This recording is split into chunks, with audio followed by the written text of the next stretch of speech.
died and fallen into heaven. Except that heaven is up, and there's no St. Peter to welcome me. Oh dear, please don't let it be the other place.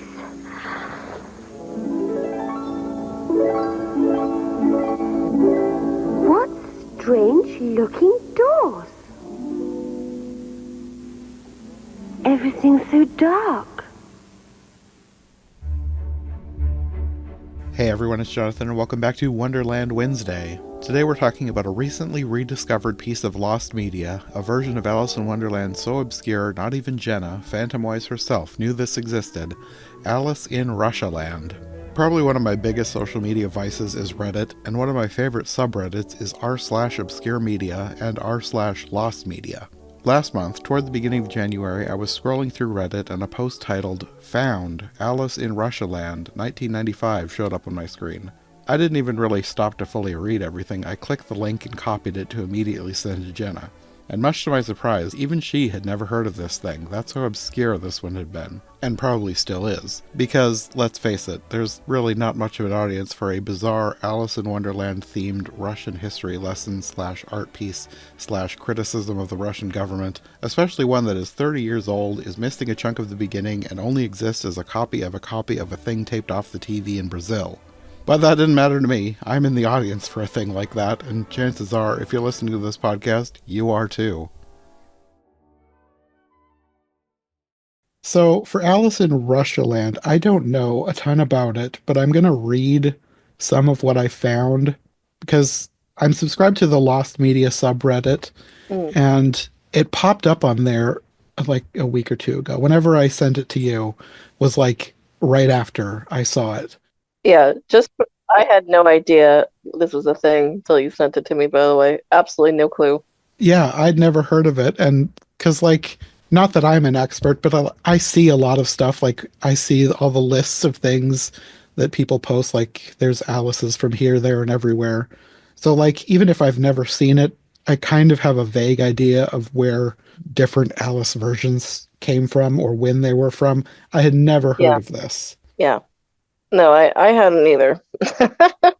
It's funny though, like ironically, I heard of a similar project for another country, which we'll talk about someday. But like I never realized there was a political allegory Alice Wonderland for Russia. I was very shocked reading the thread you sent me too that they had been looking for it. And I was like, where was I? Where was I? Well, the person who was looking for it, this is what they put on Reddit a year ago. They said Alice in Russialand is a short TV movie directed by Ken Russell from 1995 that is a retelling of Alice in Wonderland, but she goes through Russia's history, mainly the USSR. It says apparently the second half of the film mostly consists of clips or full videos of Soviet rock music videos or experimental films. There's also a Russian cartoon starring a cartoon wolf halfway through it. Steve Pemberton is in it. Yeah, that sums it up. Yeah.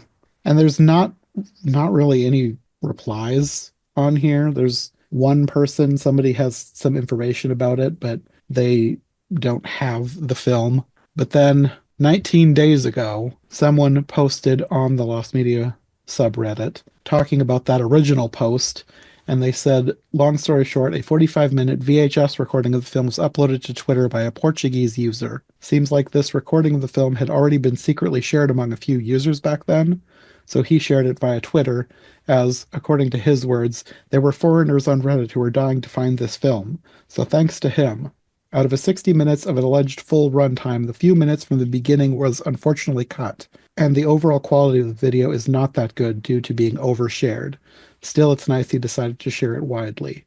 And then they linked to it on YouTube. Yeah, that's so interesting. So it looked like it might have been I don't know, I got the feeling it could have been a TV broadcast. Yeah, it was a TV film. That's what they said in the original thing when they were looking for it. Yeah, so did that mean it aired in Portugal at some point? You said Portuguese, right? That's who uploaded it to Twitter. But it says a VHS recording, so I don't know. Well, I'm wondering if it aired in Portugal and that's where the subtitles came from. Oh, maybe. It had Portuguese subtitles, and I was like, where are these subtitles from? Which, by the way, also, even though it's called Alice in Russialand, it's about Russia. It's in English. Yes, I Um, was surprised. I was yeah, expecting a Russian film. same. I was expecting a Russian film, which, by the way, there hasn't really been a Russian Alice besides like a theater looking glass and the Mm, cartoon. So I don't know of a Russian live action Alice. So I don't know. I guess that's what I was kind of expecting, even though it was a political thing. yeah. So to come in and it was in English with Portuguese subtitles, I was like, okay, what is the history behind this? You know? Um, but they didn't bother me. I was just curious why. I'm trying to think of any other observations I had about the copy. I did notice that it was a bit fuzzy, but I figured that was just a VHS. Uh-huh. I find it interesting that apparently it was popular enough to quote unquote be overshared. I guess so. Yeah. Is there a Russian community in Portugal? Is that why? I Possibly? don't know. Yeah, there are so many questions, so little answers. But yeah, so should we just jump into actually talking about it? Yeah, I Yeah, kind of wrote down the basic plot for what it was. Like a lot of it, I don't think I really understood what they're talking about because I'm not an expert in Russian history. A lot of it yeah, was kind of on the nose though, which I don't know how other people would feel about it. Like most things, like a historical allegory being on the nose, I think some people would find annoying, but I kind of appreciated it because, like, oh yeah, okay, now I know who you're talking about. yeah. That's the point. I personally, I don't know that much about Russian history. The only part of the film, entirely where I was like, oh yeah, I knew about this was the part about like the art suppression and censorship. Okay. And that's just because I have a tangent interest in animation, and Russia puts out some beautiful animation. And I won't go into that tangent, but essentially, I did know about that, and of course, everyone knows Lenin and Nicholas II. But like, it's just kind of like I am out of touch here. I was just watching it, be like, I don't even know what I'm gonna say. I messaged Jonathan like I don't know how much we could say about it, being uneducated, but I do figure we could talk about the Alice aspects of it, Yeah. which I do think, even though I don't have a lot of the context behind the history, there was a lot. I think the political allegory scenes that they do have were actually really clever, Hmm. and I wish there was a lot more. I was kind of hoping for a whole Alice being a political allegory, but it didn't end up that way. I was actually a little disappointed. Yeah. It like the first half, maybe not even the first half, but Yeah, it's not even half. the first chunk was very Yeah, Alice, and then it was Alice was kind of an afterthought for the rest of it. Maybe towards the very end, I guess it came back to being more about Alice, but for the most of the middle, it was more about Russian history. yeah. I was kind of disappointed that when it started becoming a clip show, I was like, oh, I was kind of, even though I wasn't didn't really, fully get the context of what was going on, I kind of enjoyed it. Me too. Yeah, so when it went to a clip show, I was like, oh, why? Um, Some of the history I did think was interesting, especially all the art stuff, just because I mm, like art. And it's just, there was a lot of interesting things going on, different things they were spotlighting. yeah, it is really interesting. So like going over it really quick, the first scene. So oh yeah, we forgot to mention we're missing the very, very beginning, Yes. which I am kind of like, how does this crazy thing start? But so Alice here's, I'm not gonna say it right because I always butcher it, even though I've been in Nutcracker like 3 times. Tchaikovsky. Tchaikovsky. Thank you. That the composer's music for the Nutcracker, which I love this music. And she eats a cookie that says "Eat me" and wishes to be in the concert, but the cookie is full of pepper, and she ends up with Lennon Duchess and Nicholas Dutch. No. Sorry. Tsar Nicholas II was the Duchess, Yeah, who and the baby was Russia, and the cook was Lenin. yeah. Which was absolutely nuts. Yeah, But like it made sense. it did. Yeah, I was like, this is kind of crazy. And, I don't know if people would be sensitive to this kind of portrayal of these people, but I was just kind of like, it works. From what I understand, I think it works Yeah, for what it's trying to do. yeah. I also had to laugh because the baby was an actual baby, but it was also a doll, and like it was the doll got abused, and then they would cut away to the baby, and the baby is fine, of course. But I Yeah. just every time they like threw the doll or dropped the doll, just kind of made me laugh because it's so obviously a doll. Yeah. Actually, I think I was so busy focusing on the fact that I was watching Linen cook. I didn't even really notice it was a doll, to be honest. In the back of my mind, I knew it was a doll, but I was just like, what is happening? Uh-huh. Or Duchess, Nicholas, whoever was on screen at the moment. Yeah. And I think the part I remember the most is Alice saying, if I don't take it away with me, they're sure to kill it in a day or two, or something like that. The classic quote from the book. Yeah. And I was like, this is a very interesting use of the scene to Uh-huh. illustrate a point. And even using dialogue from or at least, I don't remember how faithful it was to the original, but it was faithful enough that I would consider it a faithful use of that quote. Uh-huh. And I was like, I don't know, it was very well done. I thought, if someone who was more familiar with the history of Russia maybe could nitpick this as not being accurate, but I thought it was accurate enough for something. I don't know. Yeah. Well, it's accurate enough to kill off Tsar Nicholas. Yeah. I don't actually know how he died, but here he was Oh, killed with a sickle through the head. yeah. In real life, he died from basically firing squad by gunfire. I believe he and his whole family. Oh, okay. Yeah, Anastasia. Yes, Yeah. but not like the movie Anastasia. No, not like the movie Probably much more Anastasia. No. traumatizing. Yeah, the real There life was no comedic Anastasia. zombie chasing them. No, no. But it worked. That's all I could really say. I can't really comment from the Russia political history perspective, but from Alice's perspective, I thought it was a good use of the scene. Uh-huh. And there's blood on that sickle. I was kind of surprised. Yeah. It wasn't like too gory, but it was enough to get the message across, I guess. Yeah, it wasn't. It was like fake gore. It's kind of like the kitty Halloween, I guess, but still like enough to be like, wow, that's pretty dark. Yeah. I actually thought they were going to do an off with your head type of thing, so I was kind of surprised to have it cut back to him with the sickle in the head. Yeah, actually, it is kind of surprising that they didn't do that, but maybe they thought it would be a little too confused because Nicholas is the one who's royalty. Yeah, yeah. Yeah. And we've got Stalin coming up as the Red Queen. Yeah. I wasn't sure exactly everything that they were going for in the next scene. I did appreciate that, and I don't know why exactly they chose him, but Shostakovich, another composer, is a main part of this. I think he's supposed to be the Knave of Hearts, It was maybe. funny. At first, I thought he was like the Mad Hatter. So Well, me the too, second, because they're using yeah, his song T for Two as the backdrop for yeah, this. yeah. But then maybe he's both. He could be both. I think it's both because I don't know, just the whole scene was kind of like set up to be the Tea Party, Yeah. the Mad Tea Party. So I think he might be both. Yeah, he probably is. It's not like a Yeah, direct adaptation anyways. yeah, definitely not. And I liked the actor portraying him and his quote unquote character. I liked the way they talk about the Russian censorship suppression of artists and Hmm. on what was it, Soviet realism, which is like some of the most unrealistic genre effort.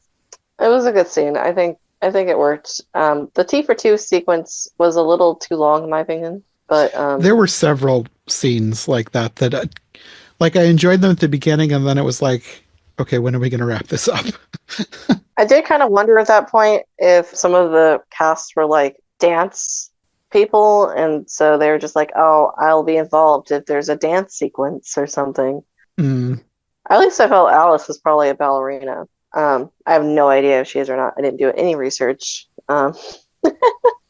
But yeah, that I do. That's my only criticism of the scene. I think is dance went on a little too long. other than that, it was a good scene. And then it didn't that transition into like painting the roses, Yeah, which is also a good transition, I think, to make the point they were doing. yeah. And you have the Queen giving the Russian history lesson. Stalin, the Yeah, Queen. yeah. I felt like also just the symbolism of painting the roses red was really, really good. How they become these artists become like minions, kind of, to the regime was pretty good as well. I didn't even think of that, but yeah, that is a good point. Yeah, I mean, they were essentially making propaganda for Yeah, the Soviets, not willingly, but it's kind of what they yeah, had to do. yeah, And I knew at the time too was I do have the context that the censorship was absolutely ridiculous. It was so I don't even know how to say it, like forced patriotism was so over the top. yeah, So I thought it was a good scene, and I thought it worked well just opposed to the Mad Tea Party. The Mad Tea Party being a time when artistic expression is encouraged hmm, and they're having a good time compared to forced to produce propaganda. I thought it was a good contrast and did the point they were trying to make. So yeah. A plus. And then I think it started going off the rails a little bit with like a bit more clips. There was a lot of Russian history. I did not write down all the history that I went through because it would be too much, and most of it I didn't have context for. So Yeah, I guess that's another thing to be clear. I'm not here to comment on Russian history. yeah, no, me neither. Yeah, especially I don't want to tread on toes and get something wrong. Yeah, I'm just here to comment on the Alice parts, I guess. yeah. Um, and then one more Alice scene was a trial. With Shostakovich on trial for crimes against the state.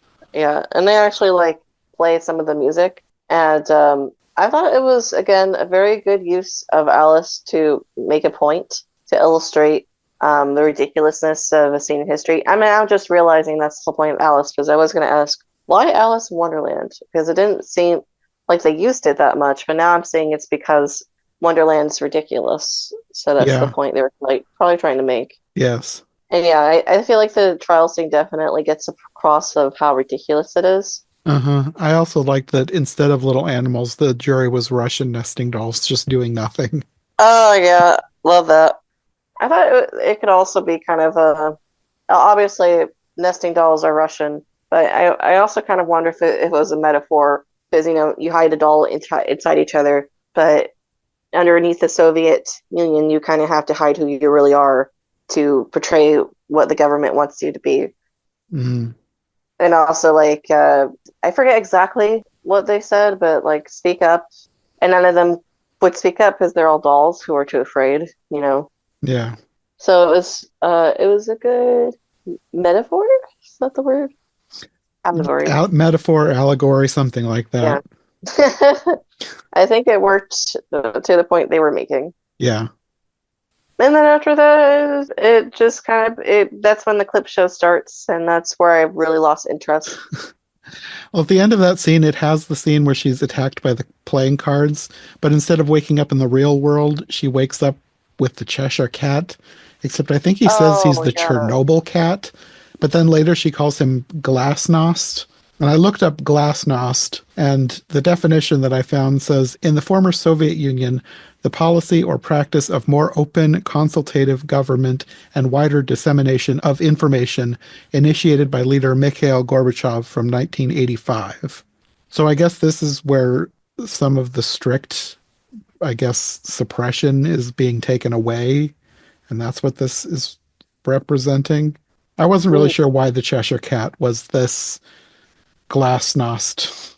Like it kind of lost me. Now it's mostly about the history, and I wasn't sure what this had to do with Alice, really. I don't even know if I would say history.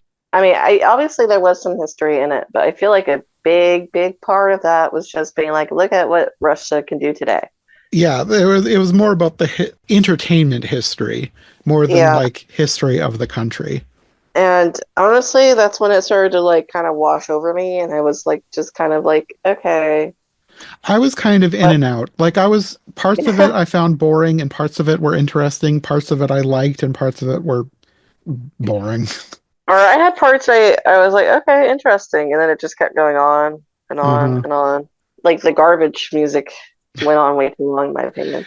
But at That first I that was, part at the beginning, I loved that. Like I thought yeah, that was so so, interesting and cool, and then it just kept going and yeah, going and going. yeah. I was like, I actually have no idea if I'd seen this independently, if I would have been as interested for that long. But If like I in had this, gone to a concert knowing that this is what I was going for, I would have liked it.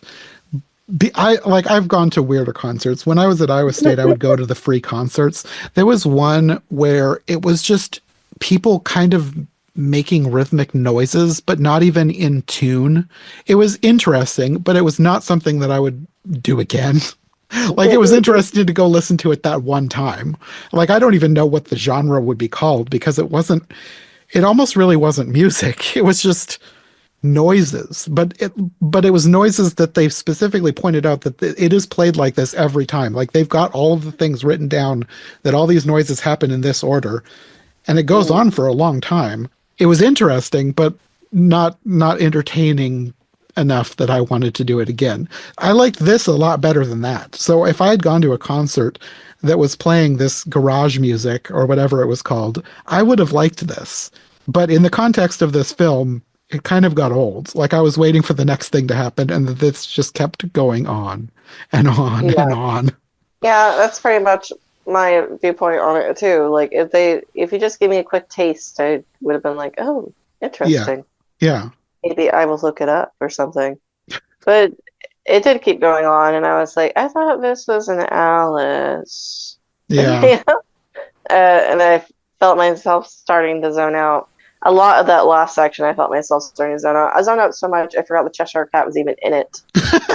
Um, so, yeah, I He was just, there as a narrator. He almost wasn't on screen except for the beginning and end, I think. yeah, honestly, I forgot that he was the narrator during this part. His voice was so odd because he was trying to do like an American accent, but he's not American.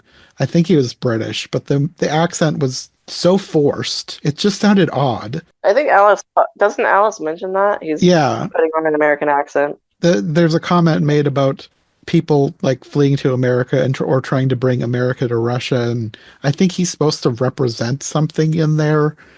I wasn't entirely clear on the point because he Mm. drops the accent for a while, and then I think it comes back, and then does he drop it again? I don't remember. I don't remember. I remember I was spaced out during this part because I didn't know. Like I was just like, this isn't what I'm here for. And yeah, honestly, the only part that really perked my interest at one point was basically a director being like, the reason why I'm making this film is because I'm a Russian director who's come to America, and that, basically the Cheshire Cat said that about the director of the film, and I was like, yeah, all right, Okay. I see you, Yeah. and then I spaced out again. All I remember after that is at one point Alice finally wakes up, and that's pretty much it, really, because I don't have any. I'm going to be real. I don't have any interest in going into what the clips were about specifically. The garage music or garbage music, whatever it was, is the only thing I can specifically remember, and maybe some really weird fashion. I think he called it Major Brown's Mobile Orchestra, and then he called it garage music. And it was basically an orchestra playing a bunch of garbage and kind of yelling and stomping in rhythm. Yeah, that's why I called it garbage music. And I didn't mean it as in it's bad, but like literal It garbage. was literally played on chunks of broken metal and stuff. Just Yeah, random garbage. yeah. But that's the only part that was really stood out to me, to be honest. Oh, there was a really long section where he showed like some Russian film opening or something. And I was like, I don't really care. Sorry. Like, I think that's the part that I zoned out the most on because it was the most boring. yeah, but it was kind of I feel a little bad because you could tell it was probably the section that was closest to the director's heart. But Probably. I was yeah, I was just like I feel like you lured me in with Alice. And and Alice was technically there as a voice, as a voiceover. Yeah, Um, she's through the whole thing, but at a certain point, it stops being an Alice. I don't know. It's just I'm not against the idea, I guess, of a clip show of modern Russia stuff, but like it was more than half of what we had. Yeah. Maybe in the full thing it's only half, but I think it's only missing like how many minutes? The thing I read said 6 minutes, but they don't know that for sure. Yeah. Okay, let's round it up. Say about 10 minutes. It's missing only about 10 minutes. Hmm. How much difference would have that made? I don't know. Yeah, because the first part we get is the Hall of Doors, so just fallen down the rabbit hole, so she can't have lost that much. I mean, I have to assume there's also a period of time when she's falling asleep. Yeah, because at the end she wakes up in the quote unquote real world. She's on a giant book. Like I'm not sure what they were going for with where she was. They did not film in a real location. It was a set with a giant book. Yeah, that's probably one of those things where, probably I bet like maybe the story behind making it might be more interesting than the actual thing itself. But I don't. Probably. Yeah, I don't know if that's available. Yeah, I don't know. I didn't look too much into it just because this was a lost film, and from what I could tell, there just really isn't a lot of information. Like somebody had linked to what was supposed to be information about it, and it really isn't. I think it's more about the director than the movie itself. Oh yeah, we might as well mention the director is Ken Russell, apparently, Yeah. and with Amanda Ray King. Apparently, it's on IMDb. It's funny, I did not see that. A long time ago, I went through IMDb for Alice things, and I never saw this. On the page about the director, it does have a little bit, but it's very short. It's basically just summarizing what the film is. I guess his wife played Alice, Hetty Baines. Wait, what? It says Hetty Baines, then Ken's wife, returns in this film about Russia using Alice in Wonderland as a framework. She was previously married to Ken Russell. Yeah, we have one child. They have a couple pictures from the beginning on this page. If I remember, I'll edit them into the video podcast. There's a picture of her falling through the rabbit hole. It says Alice falls through a rabbit hole and floats down with images of Russians floating by, leaders such as Khrushchev, I'm probably butchering these, Brezhnev, Gorbachev, Yeltsin, along with cultural icons such as Tolstoy and Tchaikovsky and national hero Yuri Gagarin. Some of the imagery is reminiscent of early filmmaker Méliès, who Russell also paid homage to in Salome's Last Dance. Hmm. Well, that was a journey. That's all I have to really say, I think. Yeah, it was interesting. I'm glad we watched it. I probably won't ever watch it again, but I'm glad we watched it for the podcast. I'm glad it's found. I'm glad I watched it. That's all I really have to say. It is what it is, and it is this. It's fine. Yeah. I don't know if I can really recommend this unless you are really, really into Russian history Yeah. or It's one of those things, like a lot of times we'll watch some random weird Alice and I'll recommend it basically just to Alice fans. I'm not even sure I would recommend this to people who are big Alice fans. Like maybe if you're a major completionist, you got to see absolutely everything Alice related. But like if you're just a casual Alice fan, this almost has so little to do with Alice that it probably isn't worth your time. But just as an interesting thing, a lost film that is now found again, it is interesting in that respect. I will say, if you were interested in lost films being found, I think this is going to be the most up your alley, if that's what you're interested in, listener. Yeah. If you're interested in Alice, maybe check out the beginning that we have anyway. Yeah. Until the trial. After that, you can tune out. Because even though there's a Cheshire Cat, he's barely in it, and his section is mostly clip show, and it's kind of confusing, to be honest. Yeah. Chernobyl, did they even explain calling him Chernobyl Cat? No. Yeah, if they did, I missed it. I looked up. Yeah. They called him Glasnost at the end. I had to look that up myself. They didn't explain that either. Yeah, so after the trial, you can click out. If you're into Russia, like Russian culture, Russian history, this might be up your alley, but at the same time, it might not. It might annoy you. I don't have no idea. It depends on your own personal taste in media, I think. Mm-hmm. If you like strange works of musical and theatrical art. There's a lot of that to be had here.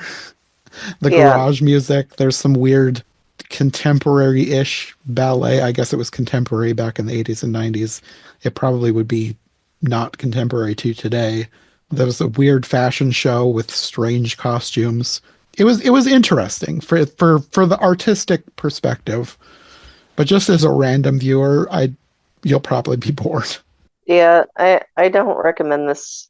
And even as an Alice fan, to be honest, I only recommend this if you are really into obscure Alice's. If Yeah, you're just a casual Alice fan, skip it. yeah. But I'm glad I saw it. I won't ever watch it again, but I'm glad I watched it. Yeah. If nothing else, we got a good conversation out of it. That's what I say about most bad movies that I watch for the podcast. It makes it Yeah, worth it for me. that's true. And I mean, I'm never against watching weird Alice things. This might be one of the weirdest. That's okay. Yeah. Yep. Oh, really quick. I forgot to watch this. Apparently, there are outtakes. Did you know that? Oh, The outtakes is better quality than what we have. I noticed that. Like crazy quality. I th I feel like the original has to exist somewhere. Like it can't be like if there's outtakes in this good quality, then why is the original not? Huh. Okay, the person who uploaded it on YouTube just said this just ended up in my house one day. Ran a tape which had this recorded on it, and it's like, no, this is not a tape. You can't fool me. This is a film transfer. That or he used AI to upgrade the quality. Let me watch a little bit because AI makes things look weird. It's insane quality. It is very good quality. I don't think it's AI upgraded because, like, I mean, maybe there's a program out there that can make it look this good, but like other things that I've watched that have been AI upgraded, they look disturbing. And I don't mean that in like, I don't like AI. I mean, it looks genuinely disturbing. Like the noses, like, kind of move weirdly. They just look wrong. Like when I after I watched Wicked, I was like looking up a whole bunch of different musicals, things that don't really have a pro shot, I don't think. And there was one of Legally Blonde, the musical. So I watched a Mm. little bit of that because it said it was in HD quality. And I was watching, I was like, this looks off. There's something wrong with this. And then it was like doing some close-ups and I was like, there is something wrong with their faces. Like they were just, I don't know. You'd have to like look at it to know what I mean. It just looks so disturbing. Like AI doesn't understand what it's looking at. It's just trying to make crisp lines. So if it's a little bit blurry and it doesn't understand where the lines of the face are supposed to go, it melts them into weirdness. It just looks wrong. Yeah. And this does not look disturbing like that. This looks like actual good quality. Yeah, I don't know how they got it so good. And I'm like, even if it was a film transfer, it looks too nice to be filmed too. It like looks restored. Yeah, it looks really nice. Yeah, this is like insanely nice. Very weird. I did find a comment from the person who found it. It said, "Me and my brother were crazy about this movie. I think he still has the VHS copy, not the whole movie though, which we watched hundreds of times. We used to repeat some cool sentences randomly to our friends and parents. It was recorded when the movie was aired in Brazil some 30 years ago. I'll contact him to see if that copy still exists." So that was 6 months ago.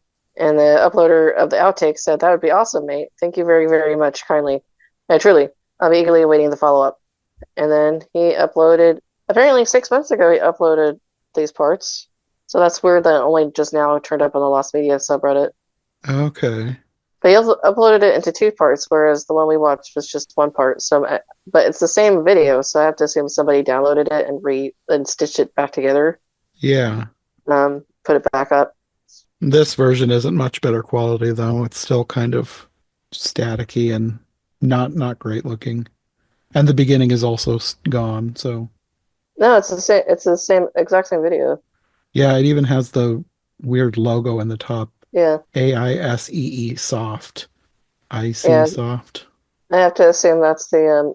So I guess it's Brazilian Portuguese because it was in Brazil. Okay. Oop. Why was it in Brazil?